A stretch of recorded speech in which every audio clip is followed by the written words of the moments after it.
Yeah, this is the one that gets me out of bed in the morning.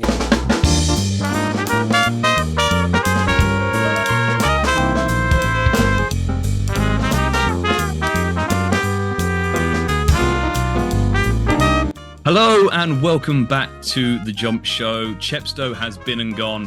Newton Abbot is underwater yet again, and the powers that be decided putting Champions Day a week after the jump season opener was a smart idea. So while we wait for the showcase meeting at Cheltenham in a week and a half's time, we're going to dive into the world of French racing. And there's only one person we can do that with. We've gone for the premium expert, the Sun Racing significant expert that they've recruited in, Adam Mills, aka GeeGeeBanker, the one person we need to go to for this. If you haven't heard about him already, you certainly will after this, because his knowledge is invaluable. Before we kick off, please do remember to like and subscribe to the Jump Show. Your support has been tremendous so far this season, and we are on the road to 2,000 subscribers. So please remember to hit that subscribe button, help us get there. Jake alongside, as usual. Jake, how was your Chepstow meeting? Obviously, a few interesting performances to tick into, and also the handicappers to follow got off to a good start as well. Yeah, Chepstow was very interesting, wasn't it? The ground dried up as we kind of alluded to, and we had some very interesting results. Obviously, Paul Nicholls being the flag bearer of interesting results with 0 winners for the first time since God knows when. But yeah, good to see Choose a Copper get off the mark. It was a very nice chasing debut. Lucinda's gone full throttle now, hasn't she? She's got all her chasers out, El Elefante today and stuff like that as well. So yeah, it's looking good. Just ready to crack on, and obviously we have to stop for this weekend because of Ascot, but we move after that. Absolutely, yeah. I don't mean Choose a Copper went up all that much as well in the handicap, did he? So Yeah, £4. So yeah, like you that. think good chance of following up there as well. Adam, great to have you on the show finally. Obviously, we've done a bit of work over the last few years with the French horses to follow, which have been unprecedentedly successful, so no pressure whatsoever. Busy time of year for you. Obviously, the season in France is pretty much in full swing, and obviously keeping track of these recruits over to the UK can't exactly be easy either. So in terms of recent performances coming out of France, any particularly notable ones we should be keeping an eye on, other than probably Ile Francais being the obvious? Yeah, so I should firstly say I do not work for the Sun Racing. Dan is taking me. Certainly don't. And if I do, they owe me some money for that article. But what I would say, if we're looking at the French form, first of all, French racing's really weird that it kind of splits into 4 little quarters throughout the year. We're now in the second quarter of Auteuil. And whereas you guys are excited about the jump season starting, I've got 4 more weeks. And then it's kind of, we're all finished. We're building up to it. We should touch on Ile Francais. It was wonderful to see him back. Ignore what happened in the spring. If you look at his career, he's always struggled in the spring. They get him right in the autumn. Everything revolves around the King George. When I saw him jump off, I thought, right, we're going to have some of this King George money, because this is one of those horses who's going to short, and I'm going to get the right side of it. That's great, but and the several articles and podcast things I've been asked to do, you start to think about Ile Francais, and now I'm kind of cooling a little bit, because actually, if you look at his form visually, he's magnificent. He's got really high cruising speed. But surely the jockeys in the King George will look at him and go, James Reevely, you are not having a 5 length soft lead on this horse. And if that happens, what happens? I'm not sure. The horses he beat a couple of weeks ago would be rated 136 and 126 in a British handicap chase. So, yes, he beat them, but of course he beat them. Anything that's got ambitions to win a King George should be beating horses rated that in that bracket, regardless of the weight. So you can't read too much into it. It's one of those horses now that I just think there's going to be a lot of hype about him. I think he'll probably go off favourite on the day. And if he jumps off and he gets a soft lead, then I'll be pressing up for all I'm worth. But I think there's no value in the market there to get stuck into. Aside from that, we've had a few exciting things. The French champion hurdle winner, Lasange Bleu, returned. He beat Jeu de Taille in an absolutely outstanding grade 3. The two of them went at it for a long way. At the weights, probably you'd think that was Jeu de Taille's chance, but those two are superstar stayers. Sadly, they're owned by the Papos, who have no interest in the stayers hurdle and its appalling prize money, but they are probably some of the best stayers in Europe. They're worth watching.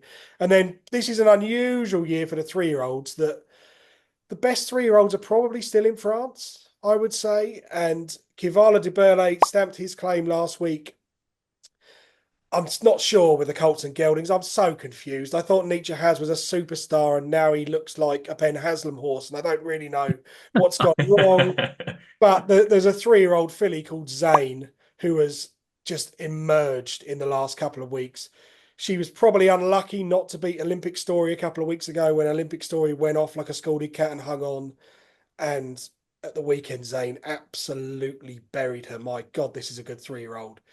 She's another one who probably has no chance whatsoever of appearing in the UK and Ireland, but she's a very good 3-year-old to get excited by. But, this is the time of year when I matter. My inbox at this time of year is 2030. When we get to March, it's like, no one cares.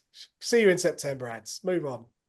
That's not true. I tend to send you a message when some random David Pipe horse is entering the handicap 138 for no reason and finishes tailed off. So you're always in my heart, Adam. Don't worry. And I also look forward to seeing Nietzsche Has running around Cartmel in July off about 112. So that'll be good fun as well. You'll get some questions about that when that inevitably happens.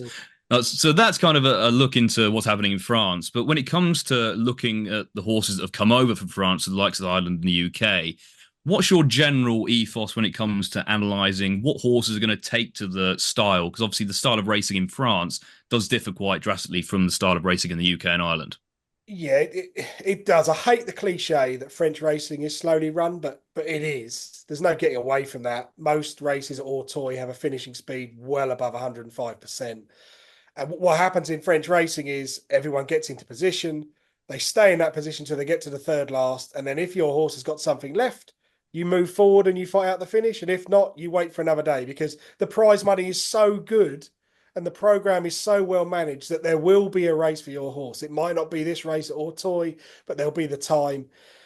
I guess when I'm looking for the recruits these days, my first question is, has Willie Mullins bought it? Which is normally yes. I think this year's list is now up to 65. 25 of those are with Mullins, which is a phenomenal number. I mean, this is the biggest list I've ever compiled. But a lot of it is Willie Mullins is leading the way still, and everyone else is trying to copy to varying degrees of success, as we'll probably come to. What I'm also then looking for is, okay, if a horse has run really well at Auteuil, have they run well because they're going to be suited to slowly run French races, or have they excelled? And is it a case that they're going to be even better when they get to the UK and Ireland? So if you think about the superstars win everywhere, Lossiemouth was unbelievable when she won at Auteuil. Sir Gino was fantastic when he won the Prix Wild Monarch. But there are other horses, and I'll get this in because I know it'll make Jake smile. Jazzy Matty. Well, if I was to show you a DM from Jake 2 years ago that said, I think we'll call him Jazzy Fatty and move on. But actually, what that really showed us was that Pride of Kildare was the fastest 3-year-old hurdle of the entire season at Auteuil. Gust of Wind went to Willie Mullins and ran okay in grade ones before he was sadly lost. But Jazzy Matty was off the bridle, hit every hurdle, but kept trying. And he was one that actually, the more you thought about it, was actually, this is a horse who just needs a stronger gallop rather than a sprint. So I'm always trying to work out to varying degrees of success, but some horses you've got to look at and think, yeah, you're going to be a superstar no matter what you do. There are also others that you think you're not suited to French racing, but I can understand why whoever your new connections are have looked at your 5th place and thought there's more to come. Yeah, I think that's absolutely all very valid. And I love that Jazzy Fatty. That's brilliant. I mean, somehow Keaton Collins has got him winning races again. What a horse! It said a lot when about 2 starts after that. Fred Winter, Gordon said no. You've had your day, mate. You're off. As much as you love him, mate. As much as you love him. We kept the faith for as long as we needed to keep the faith. We landed the big target, and as you said, we now move on. Although perhaps there is a resurgence under Keaton Collins. He is your trainer to follow after all. Adam, let's move on to some actual horses then. Obviously, we'll move on later in the video to try and find the next Jazzy Matty and look at the juveniles, but we're going to start off by looking at the 4-year-olds. These are mainly novice hurdlers, aren't they? A few handicappers thrown in there as well. And we're going to start off with Zillow, who has gone to Willie Mullins for the HOS Syndicate. Think Absurd and Ethical Diamond and all those type of people. So what is he like? What are your thoughts on him, Adam? Well, I mean, firstly, he's a €300,000 purchase, which never goes unnoticed. Bought by the Mullins and Kirk team, subsequently sold on to the HOS Syndicate. He's a flat recruit, which is something that is an angle I'm starting to really enjoy. Vauban is obviously the one that everyone thinks of, but there are good horses that come off the flat as well. He was 2 for 5 for Carlos Ferland. I mean, he won an Angers maiden in April 2023. That was all right. The piece of form that really makes him stand out is he was fourth in a Class 2 conditions rate at Paris Longchamp in the May of that year. The first, second, third, and fifth all now have black type, and all of them would be rated 90 or above. So that was a really good flat race. Unfortunately, he then missed 5 months, came back in the autumn just before he went to the sales, was one of those gambles that lots of people picked up on as this horse is going to Arcana next week, and yet here he is running in a conditions race. He absolutely scrambled home that day, really made hard work of it, but he did get the job done. What's the form worth? I'm not entirely sure. There's a horse called Ellerton who finished third. He's now with Sid Hosey. Sid Hosey threw him at a couple of very difficult Triumph Hurdle trials last season. It didn't really work out. But we'll forgive that. We'll just judge Zillow on his potential. You know, the Dam is a half sister to a Group 1 placed mare called Bowena. There's a really good flat pedigree. I think this horse is going to be one of those Willie Mullins dual purpose types. They will give him a novice hurdle campaign, a little bit like they've done with Daddy Longlegs and a few others. If the novice hurdling goes well, great. We'll probably find he's a county hurdle type in the future. If not, he'll have a bit of a break and we'll crack on with the Copper Horse Handicap at Royal Ascot, which I know you two get so excited about. Oh, absolutely. As long as Vauban's winning any race, to be fair, I can be a fan of it. So that Copper handicap is okay by me. And as you couldn't tell already, that's what we're going to try and do on this episode. We're going to look probably beyond, say, the real obvious names you may have heard of already in terms of the French recruits. I mean, I generally hadn't really heard of Zillow at all until I saw the running order for this show. So that's generally the way we're going to go with this. And a rare UK mention is going to be next. Gary and Josh Moore seem to have an interesting type in a horse called Kissman, who I believe remains a novice for the season and has a handicap mark. Yeah, has a handicap mark, which I think they've asked for, which is quite unusual, though it is the Moors, so I'd imagine there's kind of a long-term plan.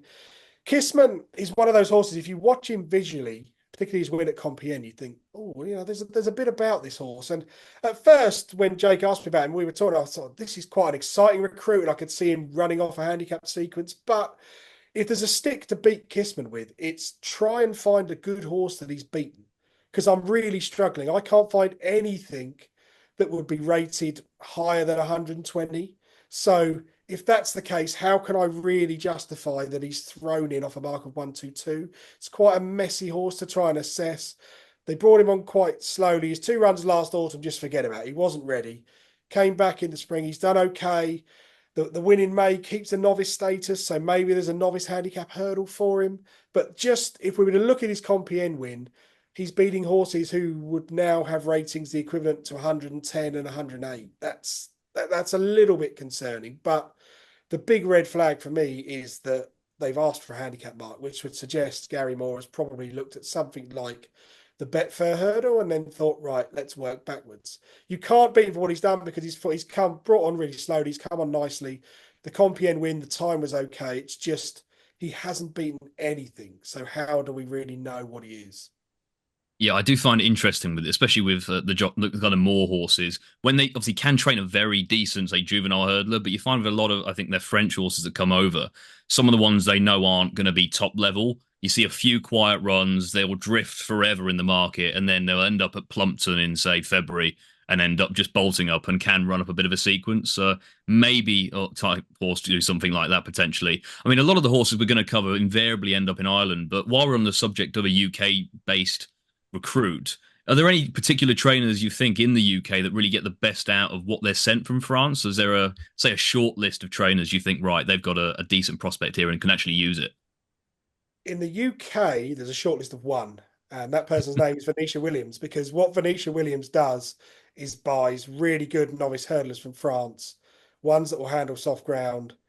But unlike some other trainers who get expensive French recruits and think, right, we're going to crack on, Venetia goes, I'm going to put this away for 18 months because I know it's had 2 years schooling in France already and it probably needs a break.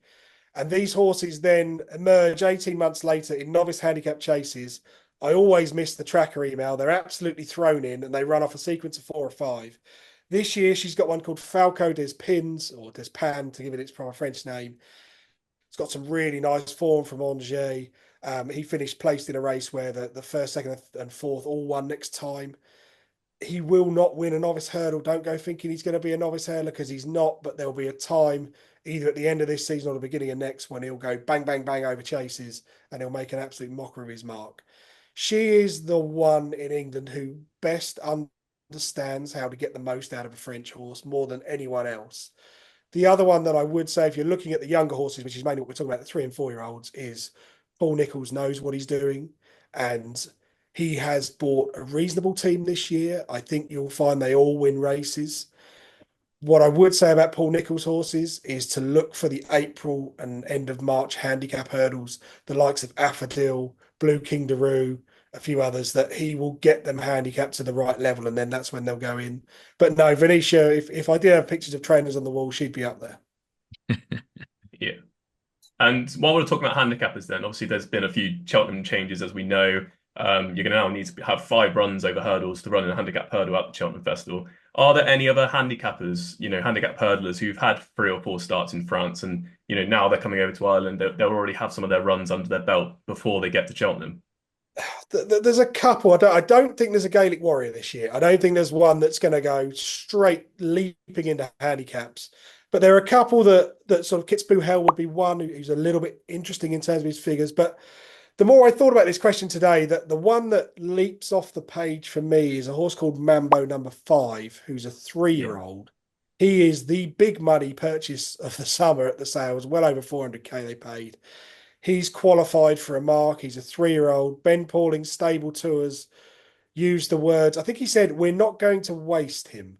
So quite exactly what that means, I'm not sure. But I took that to mean we've already got a handicap mark. There's no point winning a $3,000 juvenile hurdle at Huntingdon on a Tuesday afternoon. So what we're going to do is wait for the spring, and we're going to throw him. They tried it a couple of years ago with a horse called Bad. Tony Mullins, who knows nothing about French racing, put it up as his nap at the meeting, and there was this enormous gamble, and it all went wrong. And thank God it went wrong. I was telling everyone, this is gibberish. There's no way this horse is a 4-to-1 shot. It didn't work. Mambo number 5 is different. He has got form with really good 3-year-olds. He was a little bit too slow to win in France, often tanked into the race and then just didn't have the turn of foot after the second last. But if we were talking Cheltenham and they went straight to the Boodles, he'd certainly be of interest. The problem you will have is that everyone will think this is a plot, and it will be 5-to-1, which is no good. But he is the one, more than anything, that I think there's a chance he could go straight into handicaps and make an impression. Yeah, let's crack on then with the 4-year-olds, as we were doing, and let's go towards more of the exciting types. And one of the horses that I actually put up as my French horse to follow for the season in our season preview, check it out if you haven't already, is Caroline Bamboo. Willie Mullins, JP McManus. She just looks, it's so exciting, doesn't she? Yeah, this is the one that gets me out of bed in the morning. Last year might have been Jade de Grugy. This year it's Caroline Bamboo. You have to look at this horse on France Gallop. On the Racing Post form, it says she's had 1 run. No, she hasn't. She had far more than that. She's got loads of form in the book. 1 on debut. She's already won a Grade 3 AQPS bumper at Tal in November. But the key piece of form is that she was second to a horse called Camaro de Huez in the Grade 1 Prix Jacques de Vienne, which is effectively the French champion 3-year-old AQPS bumper. It was run at Fontainebleau this year. This race has quite a pedigree. The 2021 renewal saw Irish Point beat Ile Francais in a driving finish. But the really best horses are saved for this Grade 1 because the prize money is so good. The winner, Camaro de Huez, has since won another Grade 1 at Paris Longchamp. He's now won over hurdles, and I'd imagine he's being aimed at the Grade 1 Renaud de Vivier, which is the big 4-year-old hurdle at Auteuil at the end of the season. That form is absolutely rock solid. And the only reason she was beaten on the day is she was outstayed by a stronger gelding. But the race has really worked out. The 3rd is now with Nicky Henderson. The 5th is a listed placed hurdle winner. Oh my God, she's so exciting. This is like when she's gone to Willie Mullins, and I can't imagine there's anything other than graded hurdles for this mare. I'll be so disappointed if she bombs out. Well, that kind of answers the question. Yeah. And unfortunately, everyone else understands, which really ruins your plan of trying to put her up for a certain race in Cheltenham in a few weeks' time, because I can literally see the blue on the odds checker grid appearing already. Well, no, I'm joking, but I'm sure it's there after people Oh, start okay, good. watching this. You may give me a It'll be heart attack then. I need to it'll be press coming up. though. It'll be coming. Don't you worry. Another filly with Willie Mullins. I imagine it's going to hard to really top what we just said about Caroline Bamboo, but we'll see what the feeling is about Riscabana. Obviously, in the Ritchie colours. I read in the Mark Howard's Horses to Follow book, which Joe Chambers does a lot of work for them as well. We spoke about having to give her quite a bit of time. I think she won in like September of last year, so they've given her plenty of time to acclimatise. Any thoughts on where Riscabana fits into this, and can she even cling on to the praise that Caroline Bamboo just got? Oh, she gets lots of praise. I really like her. I mean, I think the first thing to say is if you have a filly and you make your debut in a 2 mile flat maiden in the autumn, stamina is going to be your game. And that is probably where she differs from Caroline Bamboo. I'm not necessarily sure she's electric. But what I would say is in the form book, that'll say she won a 1 mile, 7 furlong maiden, but actually they walked around for the first mile and a half and it became a sprint. And she was the best horse at the line. Fontainebleau's got a very long straight, nearly 4 furlongs. And they really got racing quite a way out once they got into the straight, and she stayed on best of all. Is she a horse for this year? I'm not sure. I think I would imagine Caroline Bamboo would make mincemeat of her at this stage. But in 2 or 3 years' time, once she's matured, there's an engine here, there's ability, and there is a turn of foot. I just think she is likely to be a 2.5 mile chaser in 18 months' time rather than a 2 mile novice hurdler. Yeah, I think that's very valid. And Jake did put a question in here about if you were to pick one as a Mayor's Novice Hurdle contender, what one would it be? But I think the answer to that is already pretty definitive. So, I mean, I don't think we need to really cover that. I think Caroline Bamboo all the way is the horse for the now. Another horse over in Ireland, different trader this time. A nice break from William Mullins for about 5 minutes or so. And what I put up in the season preview was a horse called Canesborg, now with Gordon Elliott, owned by JP McManus, obviously dual AQPS winner. I thought he could be the type, because of that experience in fairly sharp tests, could be one of the early season standard setters in maybe these novice hurdles. Obviously, as a 4-year-old, seems to be fairly precocious. Thought he showed a decent attitude as well in one of those starts. General thoughts on him? Can he get anywhere near to the Caroline Bamboo love in as well? I'm just Yeah. desperate to try and match Jake's praise No, at this no, rate. no, no. The first thing I would say, Dan, is you're going to get the value because Caroline Bamboo will be the superstar that they all celebrate. Canesborg is going to slip under the radar slightly, but a Dr. Dino AQPS always going to have some pace. Comes from Francois Nicole. The man knows his onions and he knows the race program really well. I think it's probably not a coincidence that Canesborg avoided running against the likes of Caroline Bamboo and Kamara de Huez. But there's loads of form in the book. That grade 3 AQPS at Nantes is a good race.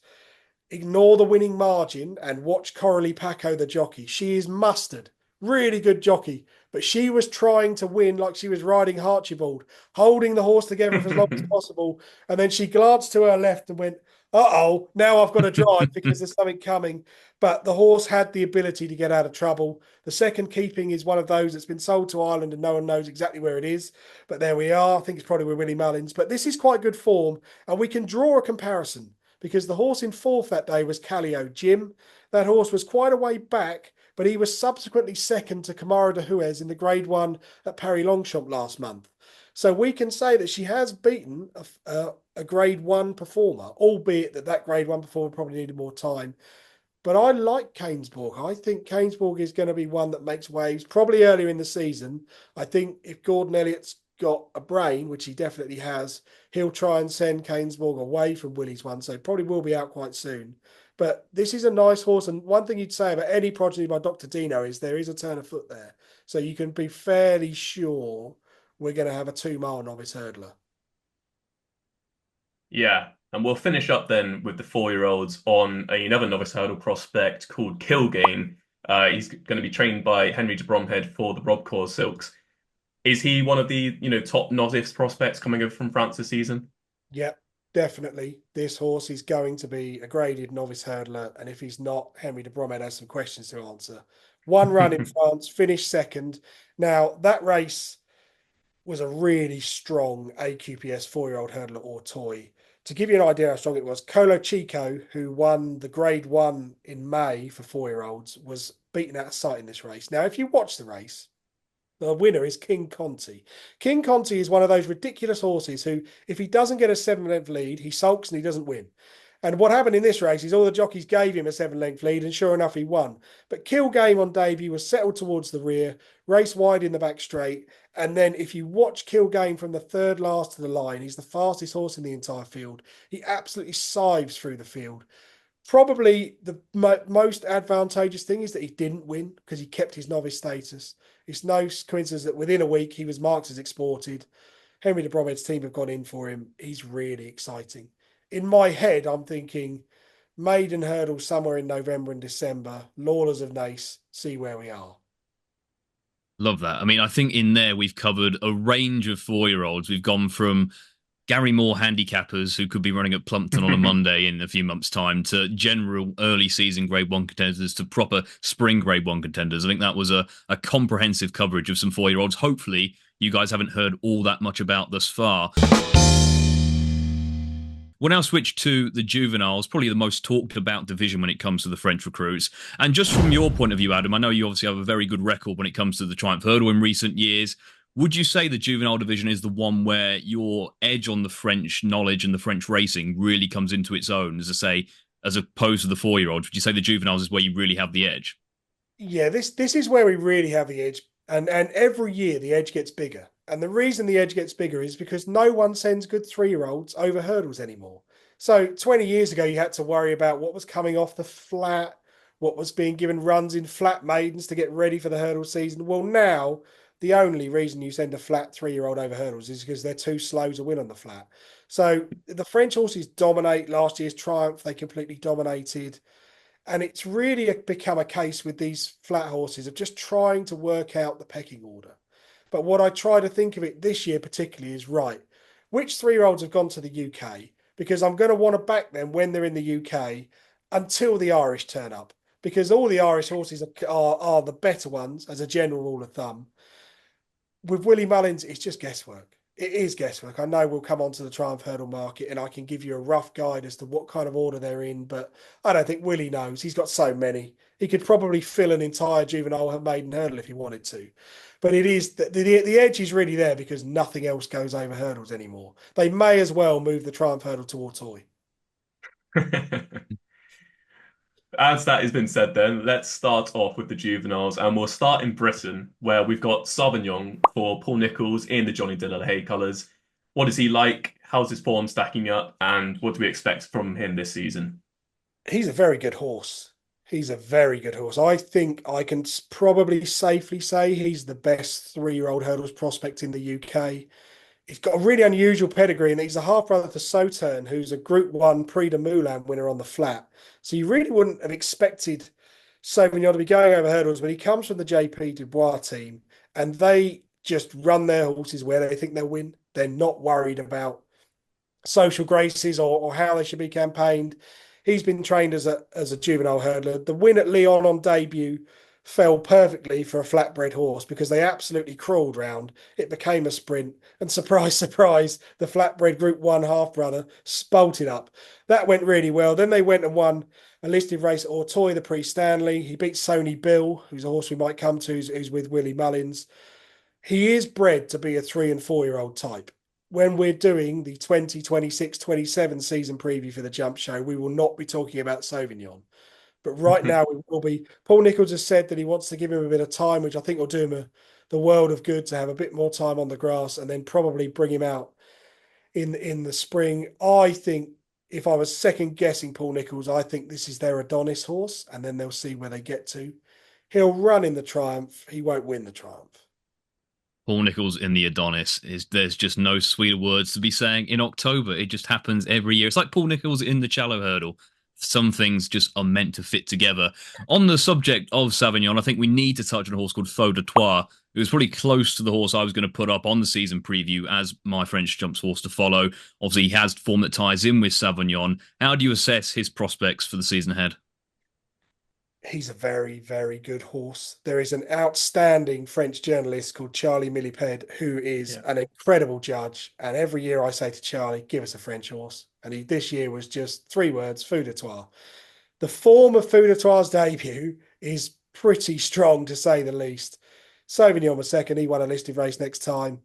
Apollon de Louis was in there. He's won a listed race. This is rock solid form. And it's a typical Willie Mullins buy that if he can avoid it, Willie Mullins likes to buy horses that aren't winners, because that way he's got the option of if they need more time, we can go novice hurdling a year later. But I think they'll have to roll the dice with Fou de Trois because of how strong the form is. He looked a little bit green in the early stages, but once he knuckled down, there was loads of ability. There's obviously a high cruising speed. He's one of Willie Mullins' many, many talents. But this is the one that I look at and think, yeah, you could have 2 stone of improvement easily this season. Yeah, he's an interesting one, as you say, because he hasn't won yet. You looked at a few of those last year from Willie Mullins. Obviously, Salvatore Mundi, I guess, maybe the prime example. Obviously, we saw him out only really very late. They just kind of threw him in the deep end because they knew if he didn't win, it was going to remain a novice, and we're going to have that this season.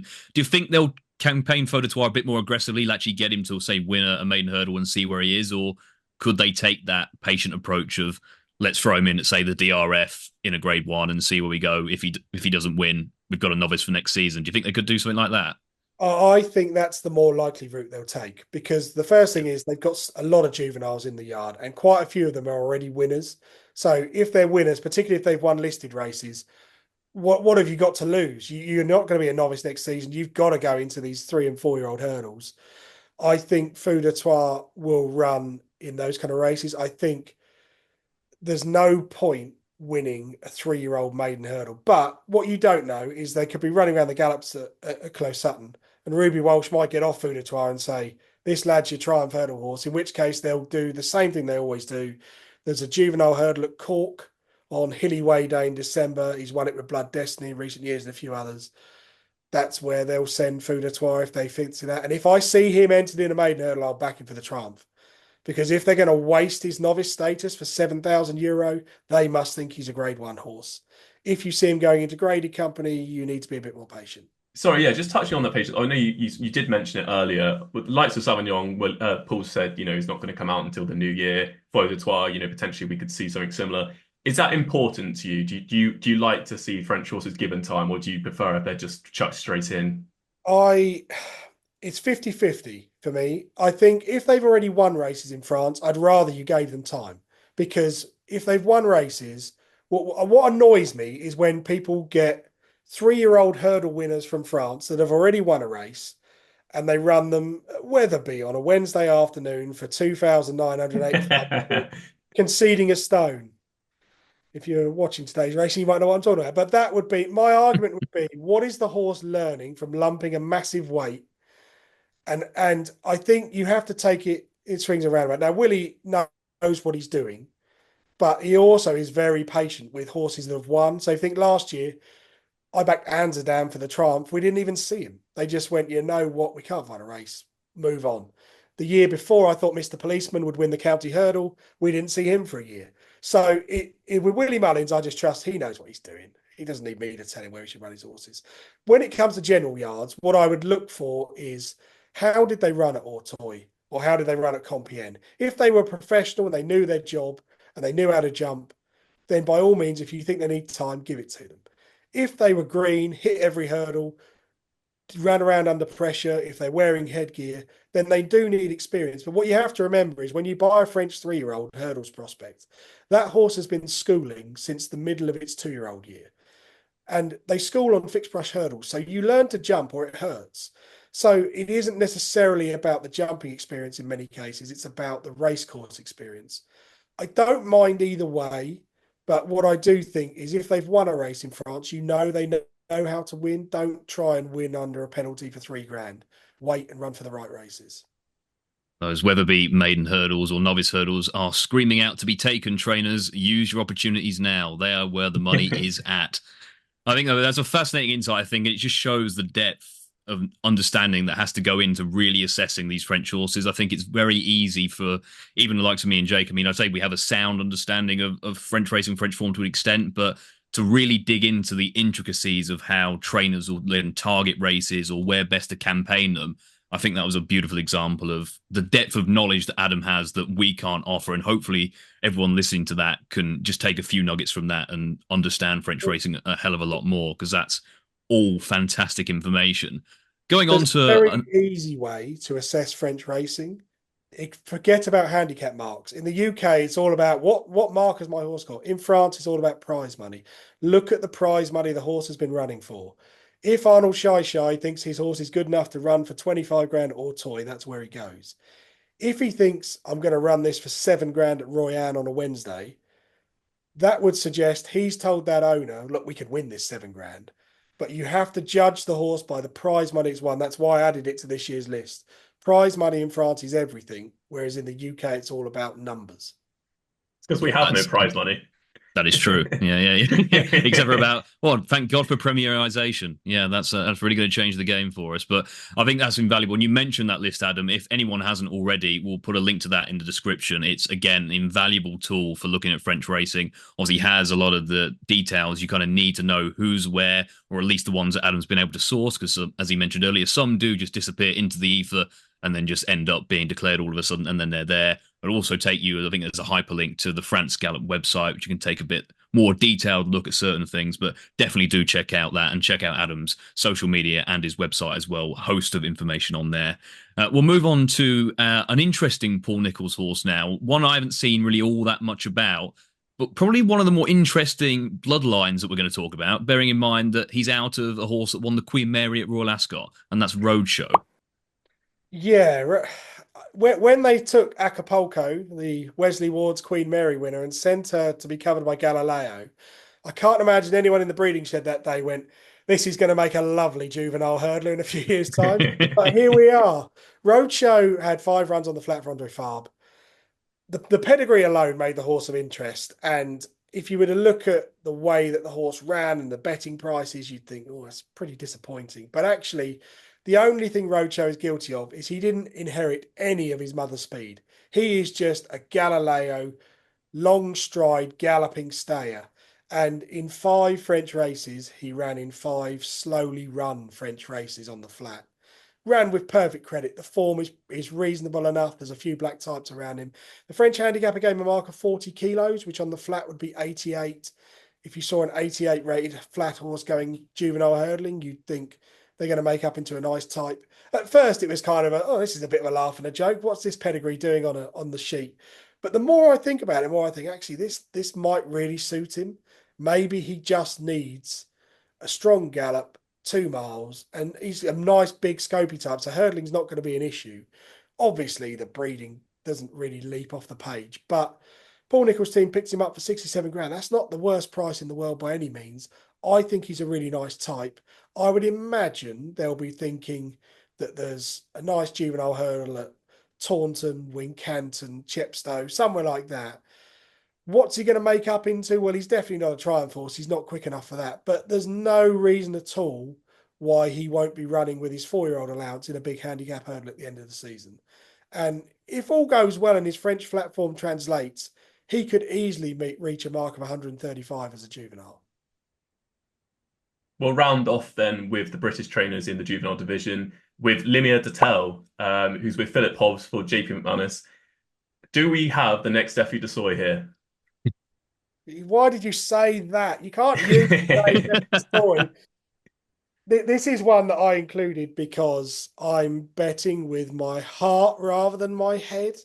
The head says Limier Dartel is a 5 or 6-year-old chaser who needs more time. The heart says JP has bought a 3-year-old flat AQPS winner from the provinces and he's sent it to Philip Hobbs and Johnson White.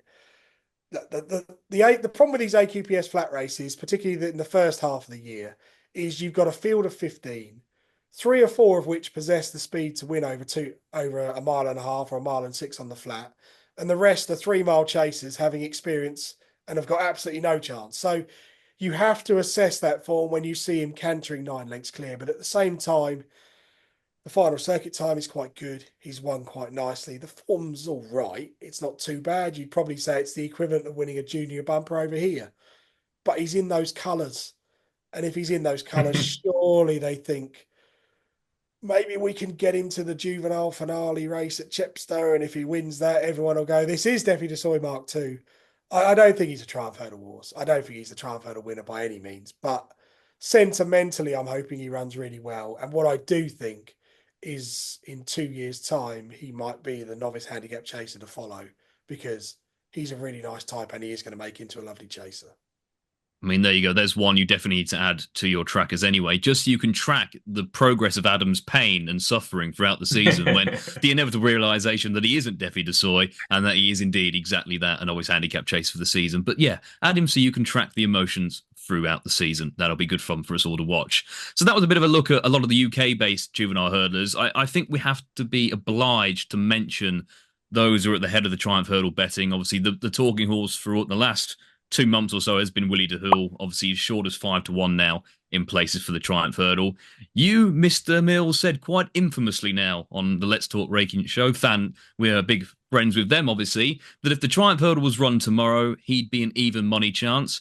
Now, I think a lot of people missed out that end part about the if it was run tomorrow and took that very literally. But I think the only question I really have for you at this stage is, has anything necessarily changed in your thinking or from what's happened in France to make you think that Willie de Hul shouldn't be at the head of the Triumph Hurdle market at this stage? No, nothing has changed for me in terms of right now. He has the best hurdles form.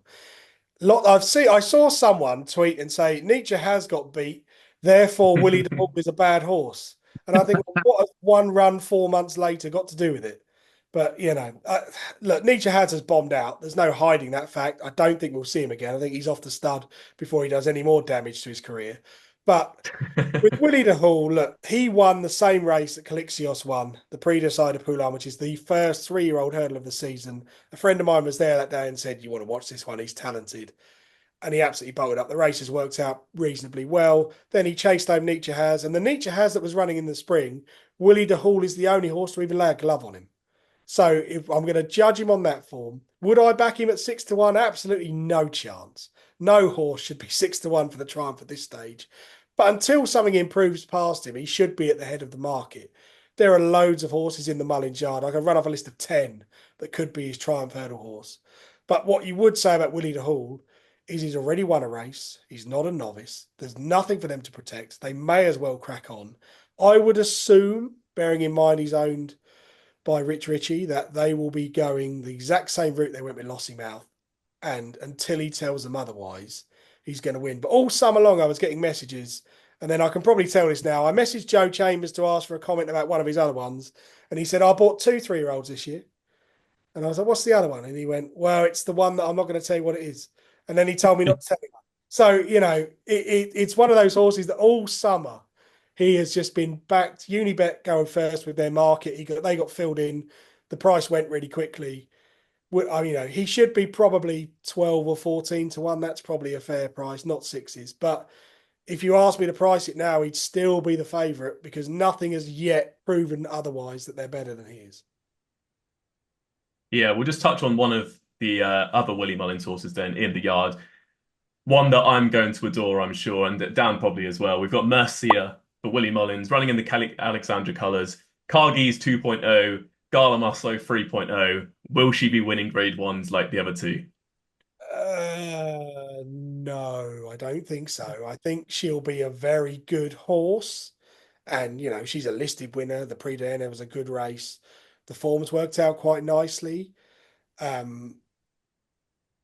I think Cargies at the age of 3 would absolutely destroy Mercia. But Mercia is a very good horse in her own right. 3-year-old fillies always improve in their 3-year-old season. I think much like Cargies and much like Gala Marceau, this will be her year. This is where she's going to peak. And there's loads of ability there. And you have to bear in mind she's going to get £7 wherever she goes. The fact she's already a listed winner means they really have no choice. There is nowhere to go but the graded route. She's a very talented filly, but this is an exceptional year for the 3-year-olds. We are going to have a 15-runner Triumph Hurdle where at least 10 of the runners are 12-1 or shorter, in my opinion. I think Mercia will probably end up there because there's nowhere else they can go. But I think she'll probably find the Colts and Geldings are just a little bit too good. Yeah, that's fair enough.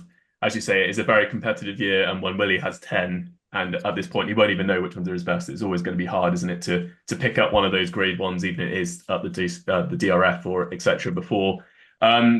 Right, we're going to finish up on the juveniles there. Is there anyone else you just wanted to give a quick mention to in the division, or is that okay? Are we all good with that? We're nearly all good. I'm just going to give you one more, which I only found out about yesterday, which is a horse called Miss Altea Blue. Tom Malone let slip that he'd bought that horse, sending it to Paul Nicholls. Paul Nicholls has got a race in November earmarked for it, which I would assume is the Triumph Hurdle Trial. She's got some nice form in the book. She ties in really closely with Mercia, so there's a good guide to your form. The key thing to understand if you want to make money backing French 3-year-olds is ignore the Irish form, because no one's got a clue, not even Willie Mullins.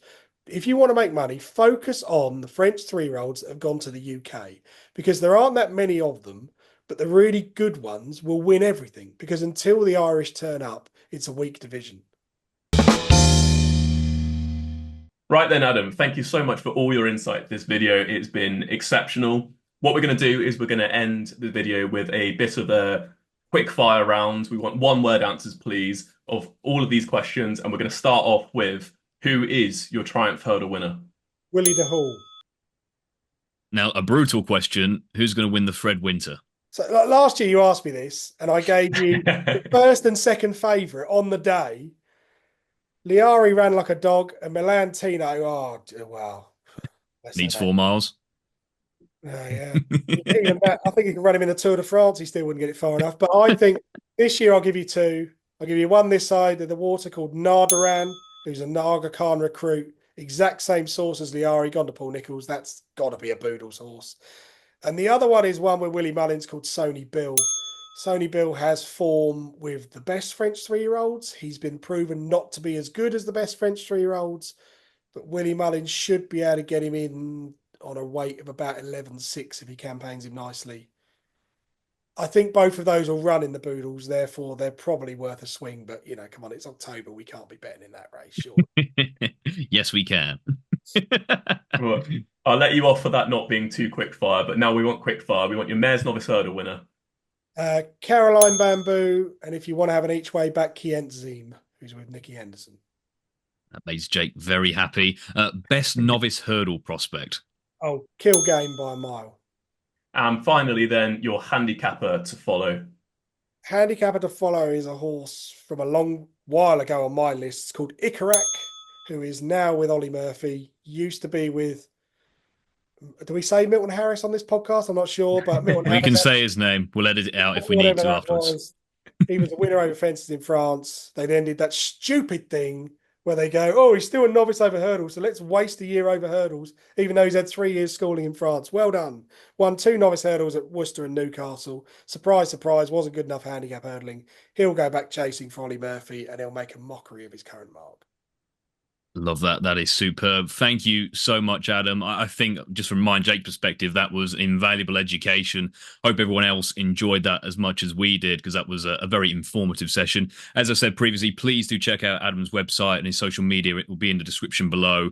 You'll get a host more information. There's detailed write-ups on not just the horses we've spoken about, but a host of others. I think that's really whet the appetite for some more deep diving into some of the horses we'll be seeing out over the next few months. And as I mentioned at the start of the show, please don't forget to like and subscribe to the channel. We're on that road to 2,000 subscribers. We're closing in on it. Please do subscribe and help us get to that very tempting goal. Yeah, we'll be back next week, obviously, with our Cheltenham October preview meeting. Tom Ball will be back in the hot seat, so thankfully you don't have to deal with me and Dan hosting again, which will be great. And also, please remember to comment with your French recruit that you're excited for. We really want to hear what you have to say, and if you agree with Adam or if you agree with us. Let's see what you think. But until next time, thank you very much for watching, and we will catch up with you before Cheltenham.